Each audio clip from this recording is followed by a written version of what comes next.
Apa kau tabur dulu Pak Gustan yang terhormat, sekarang waktunya kau tuai perlahan-lahan, semoga Tuhan mengampunimu. Maaf, terus buat apa Yesus tidak berkuasa? Dan dia juga masih mengeraskan hati dan menganggap bahwa Tuhan Yesus itu tidak mempunyai kuasa apapun.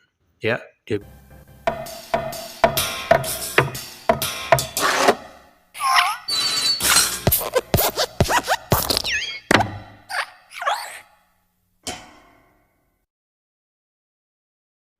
Setelah sempat viral karena melakukan aksi yang sangat memalukan ya, yaitu memantati Alkitab. Nama Agustan belakangan menghilang dan jarang muncul lagi memberikan narasi-narasi yang dungu tentang kekristenan. Hal ini tentu ada kaitannya karena semenjak viral memantati Alkitab, Agustan itu dia memang mengalami sebuah kondisi kesehatan yang sangat memprihatinkan dari hari ke hari ya. Dan setidaknya itu yang terlihat di dalam channel YouTube-nya, di mana belakangan ini dia mengupload konten tentang bagaimana ia menjalani perawatan demi perawatan yang dilakukan oleh tenaga medis.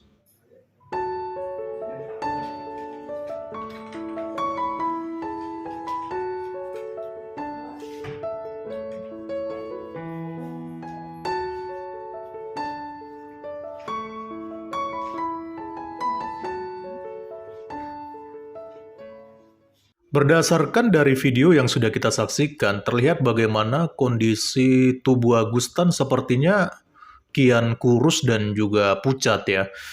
Dan terlihat juga bagaimana ia hanya bisa terbaring lemah di tempat tidur sambil dirawat oleh seorang tenaga medis ya teman-teman. Dan dengan keadaan Agustan yang sekarang mungkin kita akan diingatkan kembali ya, yaitu bagaimana Agustan juga itu sempat menantang Tuhan Yesus dan meminta untuk diajak gitu ya.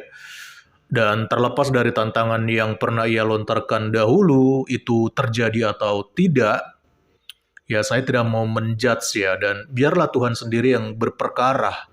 Apakah sakit penyakitnya Agustan ini merupakan bagian dari ajab Tuhan atau bagaimana ya? Itu biarlah Tuhan yang tahu, dan walaupun faktanya sekarang Agustan itu hari demi hari kesehatannya terlihat semakin memprihatinkan ya teman-teman. Tetapi menarik ya teman-teman, meskipun dengan kondisi Agustan yang sekarang, justru ternyata masih ada umat Kristen yang memberikan perhatian kepada Agustan, bahkan turut mendoakan yang terbaik buat Agustan. Dan itu terlihat dari beberapa komentar yang ada di channel YouTube-nya, teman-teman. Apa kau tabur dulu Pak Agustan yang terhormat, sekarang waktunya kau tuai perlahan-lahan, semoga Tuhan mengampunimu. Di sini terlihat ya bagaimana dalam komentar ini ada seorang netizen yang mengingatkan bahkan mendoakan Agustan agar Tuhan itu mengampuni Agustan. Saya juga teringat ya bagaimana dulu gurunya Zakir Naik yaitu Ahmad Dedat juga sempat mengalami sakit yang berkepanjangan ya. Sebelum akhirnya itu nyawanya dicabut oleh Tuhan ya teman-teman. Ya semoga sajalah hal yang sama tidak terjadi kepada Agustan. Ya walaupun kembali lagi itu semua juga tergantung bagaimana sikap hati seorang Agustan ini ya. Apakah ia tetap mengeraskan hatinya atau ia mau menarik kembali penghujatan yang pernah ia lakukan dan memohon ampun kepada Tuhan Yesus. Ko Agustan sendiri yang minta sakit, ko angkat hati minta ampun kepada Tuhan Yesus agar cepat sembuh. Moga cepat sembuh ya ko, Tuhan Yesus berkati. Luar biasa ya teman-teman komentar netizen ini ya. Meskipun Alkitab sudah dipantati dan Tuhan Yesus dihujat, tetapi umatnya masih sempat-sempatnya memberikan perhatian yang baik, bahkan mendoakan untuk kesembuhan Agustan. Dan tentunya sambil memberikan nasihat ya, agar Agustan mengangkat hati, minta ampun kepada Tuhan Yesus. Dan hal ini selaras dengan apa yang dikatakan dalam Kisah Para Rasul pasal 8 ayat 22 ya.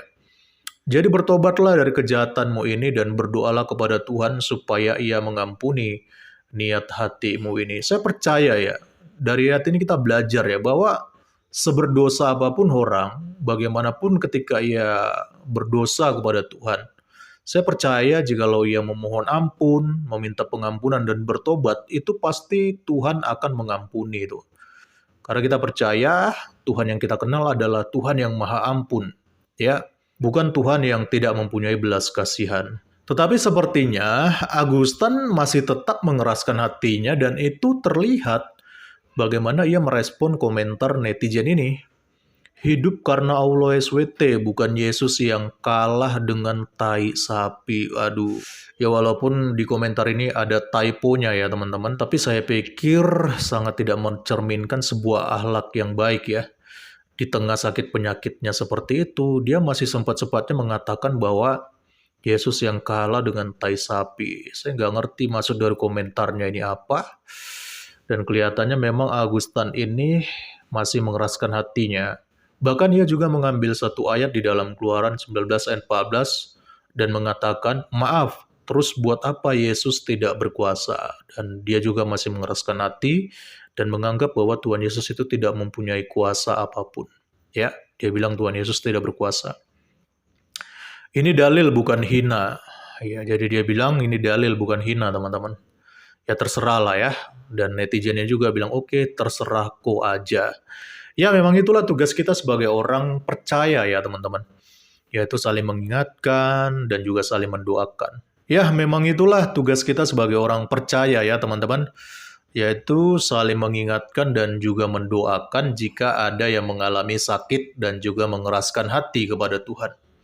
Ya, terlepas ia mau terima nasihat kita atau tidak, itu biarkan menjadi urusan orang yang sudah kita nasihati. Ya, yang penting kita sudah mengingatkan dan mendoakan yang terbaik buat mereka. Ya, sebagaimana di dalam Lukas pasal 6 ayat 27 dikatakan, tetapi kepada kamu yang mendengarkan aku berkata, kasihilah musuhmu, berbuatlah baik kepada orang yang membenci kamu. Semoga ayat ini juga semakin menguatkan kita sebagai orang beriman, ya sekalipun kabar baik atau nasihat yang kita berikan kepada orang lain itu tidak diterima dengan baik, biarkan itu menjadi urusan dia dengan Tuhan. Yang penting kita sudah melakukan bagian kita, dan selebihnya biarkan itu menjadi bagian Tuhan. Salam kritis, Tuhan Yesus memberkati. Salam.